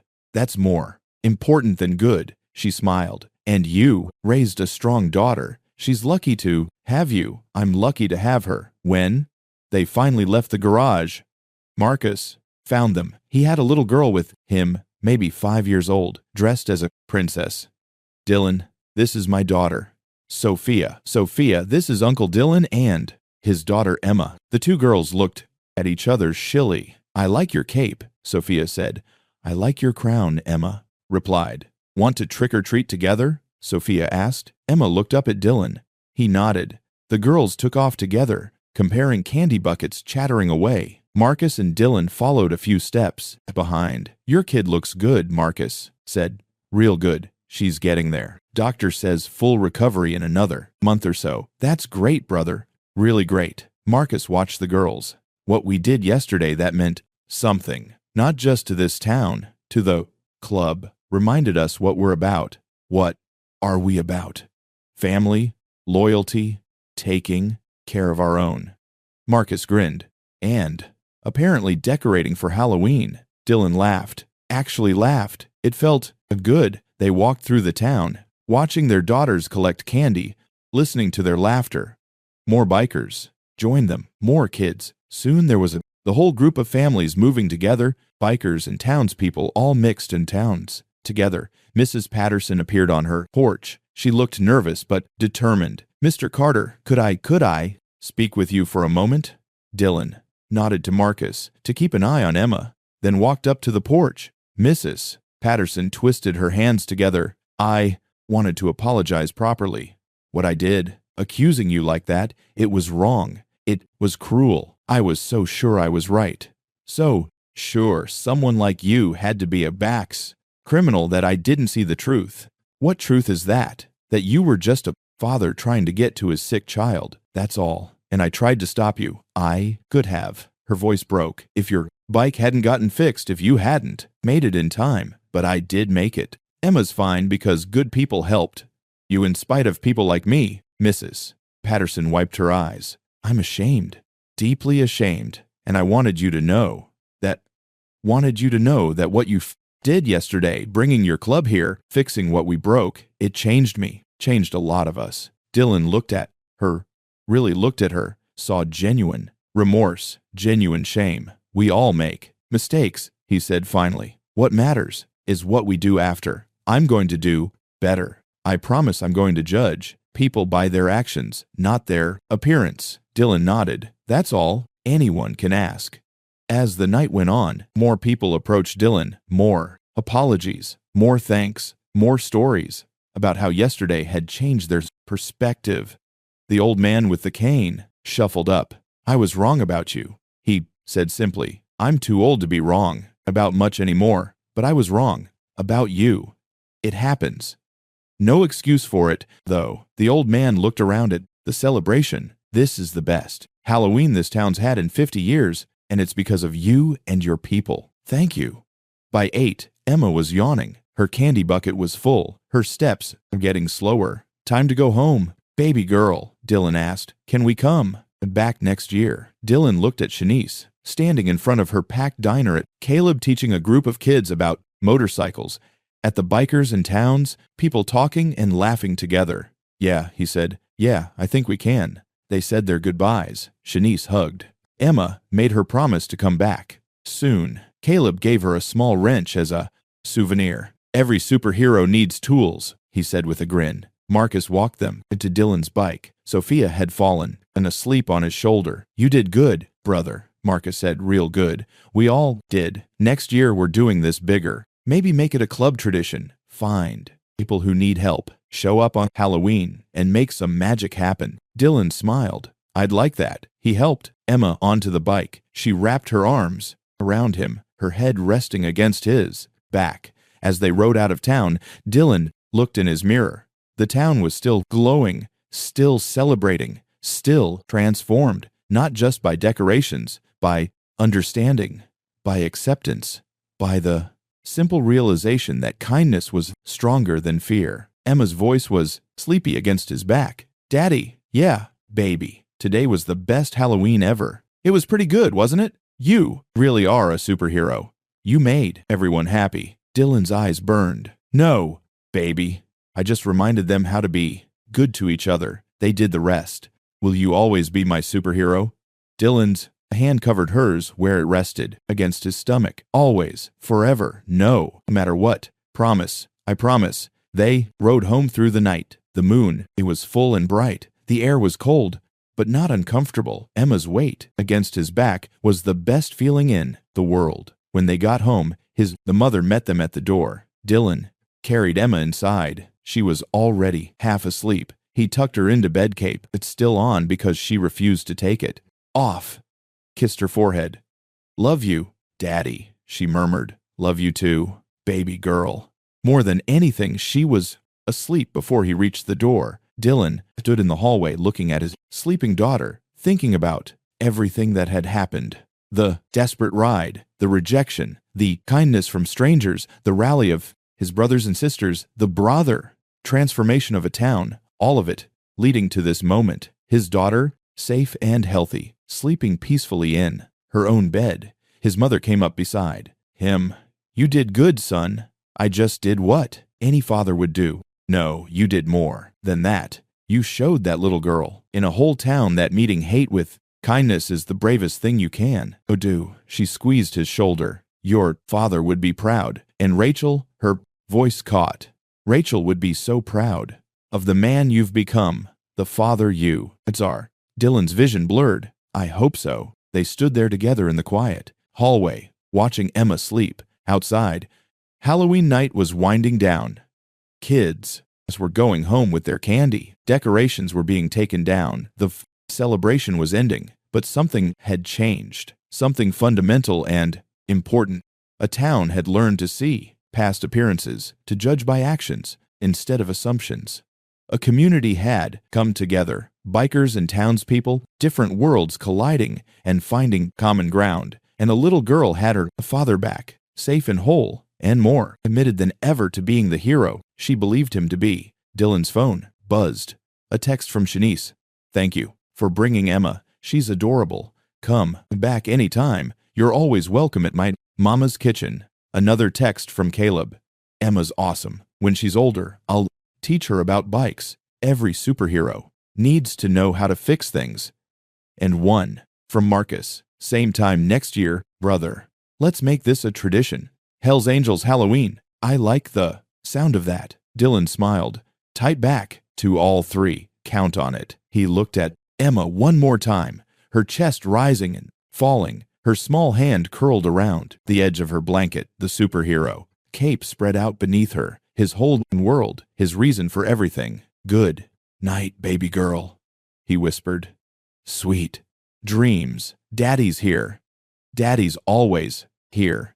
And he was, and he would be for every nightmare, every scraped knee, every broken heart, every triumph, every moment of her life. Because that's what fathers do, what heroes do. They show up, they stay, they love no matter what.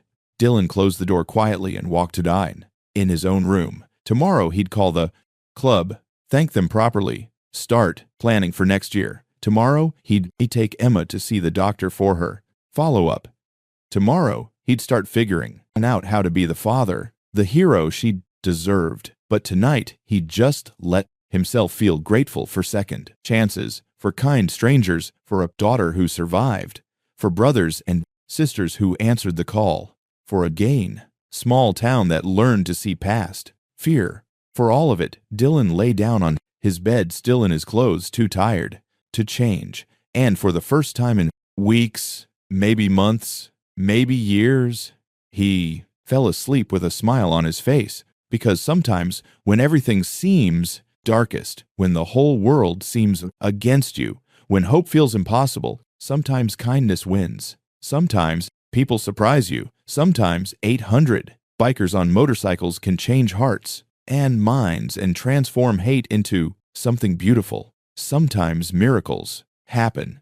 And sometimes, just sometimes, the story ends exactly the way it should, with a little girl safe in her bed, with a father who would move mountains for her, and with the understanding that in the end, we're all just people trying to do right by each other. One act of kindness at a time is greater than. Join us to share meaningful stories by hitting the like and subscribe buttons. Don't forget to turn on the notification bell to start your day with profound lessons in heartfelt empathy.